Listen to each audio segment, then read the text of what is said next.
писател, публицист и общественик, наш съгражданин, много добре познат на повечето от вас. През годините като преподавател, като философ, като човек писал публицистика. И конкретният повод тази вечер да сме тук е 150 годишния юбилей от рождението на Алеко Константинов. Поводът да ни събере Гаврил Панчев тази вечер, това е тритомната му биография. Знаете, тя е плод на 16 годишен труд, изследователски, събирателски, анализаторски труд, всичко написано за и от Алеко Константинов. 40 години преди да излезе неговата биография, няма такъв обстоен, проникновен, задълбочен и всестранен анализ. Това, разбира се, не е моя оценка, но професор Светозар Илиев. И нека да го представим накратко. Както казахме, той е учител и творец, филолог и по образование и години наред е преподавал в гимназията в Стамболийски по български език и литература. Още тогава е увличал с мощта на словото си и преподаватели и ученици.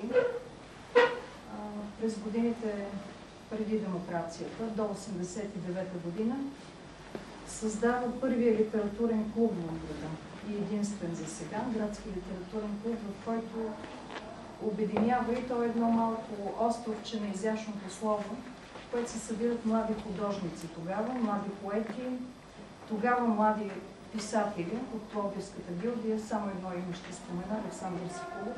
Може би някой от повечето от вас им говори нещо. Той е носител на Европейска литературна награда. Този литературен клуб оставя дълбоки следи в литературната наука в Стамболийски. Освен това, Гаврил Панчев е останал в съзнанието и на ученици, и на хората посещавали, младите хора посещавали този литературен клуб и с две списания. Едното от тях е Училище и литература. Членовете на литературния клуб, предполагам, го помнят с списанието Светове, което е издавано абсолютно собственоръчно, без финансова подкрепа отвън, без да бъде под шапката на някакво издателство. И за самата личност, за признанието на личността Гаврил Панчев, освен че той не е просто писател и публицист, той е член на Сдружението на българските писатели в Пловдив, включен е в свободната световна енциклопедия Уикипедия, която може би всеки от вас ползва. Освен това е включен в популярната в Европа енциклопедия Кой е в българската култура и отново в Уикипедия, в статията за община Стамболийски е посочен като една от известните личности на града и на общината. През 2008 година е включен в паметник на книжовността и художествената литература в Пловдив от 19 век до наши дни. Това е един енциклопедичен пътеводител на Владимир Янов. Творчеството на Гаврил Панчев в продължение на годините започва с ето тази книга "Между робството и свободата". Това е един сборник с негови статии, излиза през 1997 година. Следва книгата "Промяната". Показвам ви, просто да визуализираме как изглежда като външен вид, макар и не като съдържание. И неговата трета книга "Убийството на Алеко Константинов". Много важен труд, който поставя основите, фундамента, върху който по-късно гради 16-годишния си труд биографията на Алеко Константинов. Тук показваме един от трите тома. Много от вас може би имат, виждали се най-малкото. Междувременно издава още една книга "Бай Ганьо. Невероятни разкази за един съвременен българин" от Алеко Константинов, "Власт и знание". Тя излиза в периода, едновременно с който пише и огромния си труд от трите биографични тома, който, както ви казах, е дело на 16-годишен труд с обикаляне на държавните архиви в цяла България, с събиране на всичко възможно за Алеко Константинов. От интимния му свят, от личния живот, от първите учители, до публицистична дейност, писателска дейност, юридическата му дейност, знаете, той има и такова образование. И в една вестникарска публикация от 2005 година автора на статията заявява, че Гаврил Панчев описва един непознат Алеко. Както може би ви е правило впечатление още в ученическите години, а и по-късно много малко се пише за Алеко или фактите са едни и същи, с много малки интерпретации. Много повече знаем за Байгано, той просто неразривно свързан с съвременния ни фолклор. Всичко свързано с българщината, едва ли не би свързано с Байгано, за съжаление. Искам да цитирам тук и самият Гаврил Панчев. Според него най-унижаваният човек в българската култура е Алеко Константинов. Той счита и, че самия образ на Байгано е олицетворение на националната драма на българина. И смятат, че и днес не можем да прескочим или да се спасим от тази нашинска драма. Може би по-късно той ще ни разясни тази своя идеология. И сега с няколко думи да спомена, да прочита малко препоръката оценка за биографичния труд, тритомния биографичен труд.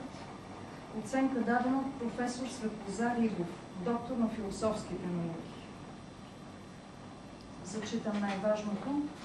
Като привлича огромен документален материал за живота и обществената и писателската дейност на Алеко, роден град, произход, семейна среда, години на учение, юридическа кариера и обществено-политическа дейност, писателска работа, Гаврил Панчев създава не само изследователски и най-обоснованата биография на автора на Байгано, но и най-солидната като изследователски подход биография на български писател въобще.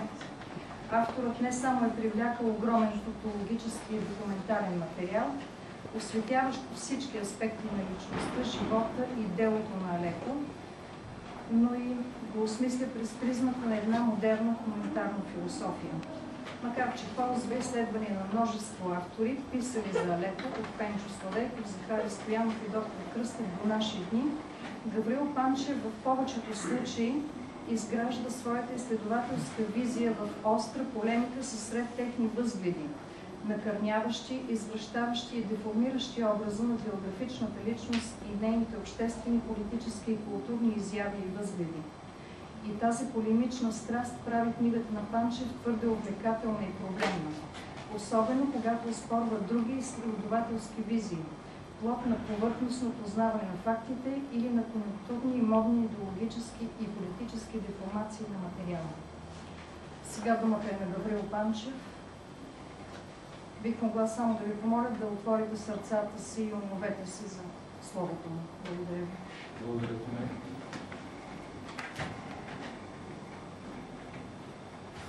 Добър вечер на всички.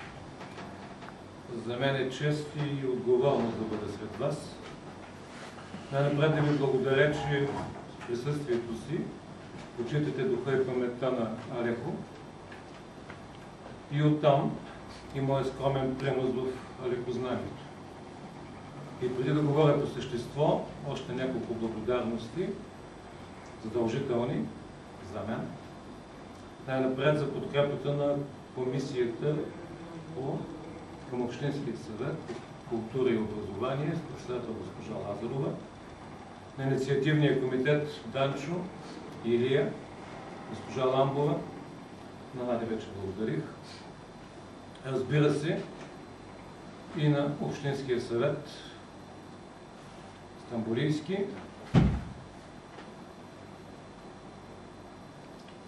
Разбира се, и на госпожа Жана Иванова, да не пропусна, за позитивното и благосклонно отношение към това, че направи тази среща възможно.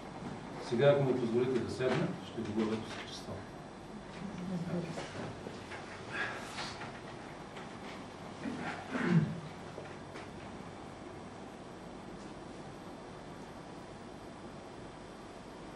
Вероятно много от вас са забелязали, аз ще ви помогна до някъде да осмислим един парадокс, който недобре се познава от тези, които обикновено пишат за Алеко и за Байгани. Но тъй като конкретният и значим и духовен повод е Алеко, Алеко ще бъде в центъра на вниманието ми. Разбира се, поради тази връзка, която се е получила от 1894 до сега, няма как да избягаме от тази асоциация и сигурно неизбежно ще стигнем до Байгани. Но аз сега предпочитам той да остане на заден план по ред причини. Парадоксът, за който говоря, е в следното. В българската колективна памет и публична реч през тези близо 150 години, имам предвид от 94-та, иначе 150 ясно в рождението, и от началото на 20 век, за още един български творец, само за тях двамата са използвани малките имена. И това е Алеко и Димчо. Дебелянов. Всички останали значими личности на България, някои от тях наистина безспорни, никога в публичната реч, включително и в държавен протокол и в неофициални говорения, никой не си позволява да ги нарича само с малкото им име, включително и ние в нашата семейна, гражданска, професионална и чисто развлекателна среда. Проверете думите ми сами и ще се убедите, че е така. Това никога не е било изследвано в алекознанието. Аз самия също не съм написал нито ред по темата, но познавам проблема добре и ме интригува от години. Защо е така?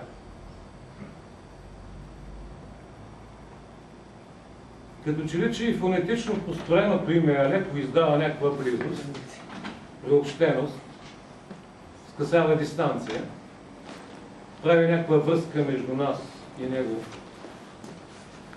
И тя звучи понякога интимно, лови понякога и ругателски, но винаги той е Алеко. Дори и сериозни автори с академични звания и титли, отделили десетки години за изследване на Алеко и делото му, обикновено ползват името, нарушавайки научните норми, точно по влияние от тази публична реч. Впрочем, това важи и за мен като автор. Аз самия често пъти в текстовете си неволно, сякаш неосъзнато, си го пиша Алеко. И после редактирам, за да добавя Константинов, както изисква научната стилистика. При по-късните ми прочити на текстовете установих, че всъщност на много места е останал. За този парадокс говоря. И защо парадокс? Защото Алеко знанието, което се развива от 1894 и не спира. Само да вметна, че текстовете, които са написани до ден днешен, като общ брой, са около 10 000. Да повторя, тъй като виждам очи, които не вярват, но са толкова. Около 10 000. Това е стъписващо, разбира се. И изисква огромен труд, разбира се и ум, способност за концептуализиране, за да се осъзнае написаното и да се изследва не просто любов към някаква модерна и постмодерна интерпретация, а с научна отговорност, с национални насочености, държавни, идеологически, езикови, морални, религиозни и така нататък.